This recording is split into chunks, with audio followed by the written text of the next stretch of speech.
a point where, you know, let's say you got the same question wrong 2 times and it's dragged your grade down to a C or something, then talk to me about it and show me your quiz. And I'm generally a fair person. Fair. Not a pushover, but fair. I do want to be fair. I don't want to, you know.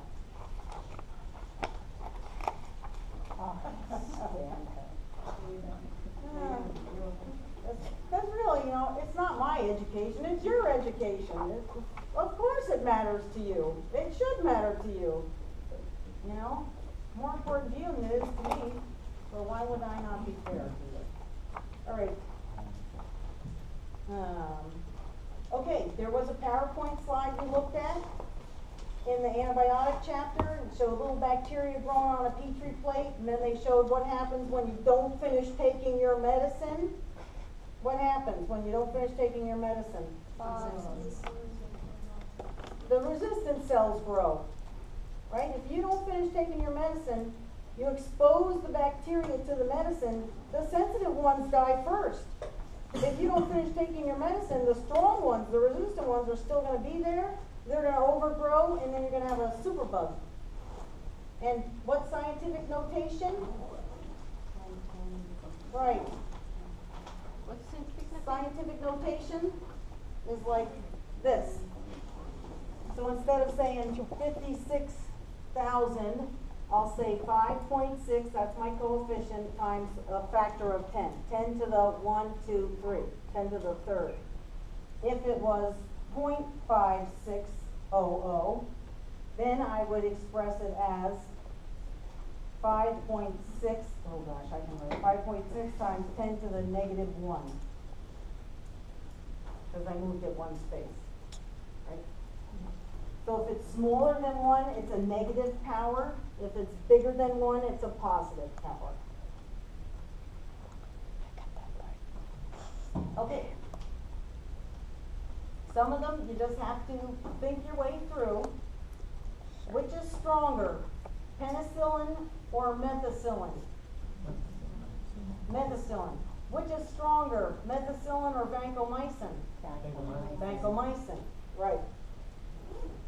Is ampicillin in the same family as penicillin and methicillin? Yes.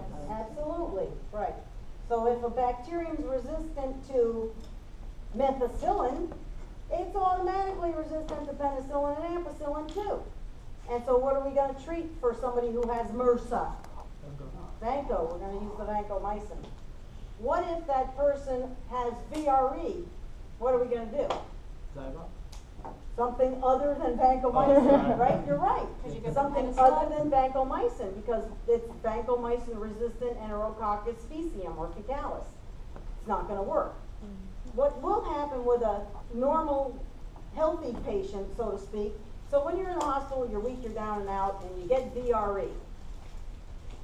We might try different antibiotics or a cocktail of antibiotics, but if you're otherwise healthy and you can start getting better and healthy, your immune system will get rid of the VRE. But if you're like most patients like he's got that are in the convalescent home, they're severely immunocompromised, they're old. So when you're old, your immune system is lazy. That's why people get cancer. In your old age, your cells, your body makes mistakes. Think of all the stuff you've been exposed to causing mutations, right? And even if they're not big, you know, it's not like you grew a third ear out the back of your head, but there's little mutations that occur, and things go wrong because you're older and you make mistakes, just like I make mistakes with spelling and where I put my decimal points. Because when you get older, you make more mistakes, and your immune system doesn't catch the mistakes because it's old and tired. And it's like, you know what, really? I'm tired of checking all your mistakes, and you know? So that's why people get cancer when they get old. It's just kind of a natural thing that everything slows down, more mistakes are made. Anyway, I forgot what the whole point of that was. Okay, bacitracin is in the same kind of group because it's a beta-lactam antibiotic also. So if a bacterium is resistant to methicillin, bacitracin is probably not going to help. Bacitracin is not going to be used for MRSA. It's probably not going to help. And then there's just a few other weird little questions. Do you remember a bacterium for which they give the HIV vaccine, the HIV vaccine. Ever heard of the HIV vaccine? There's a HIV vaccine now.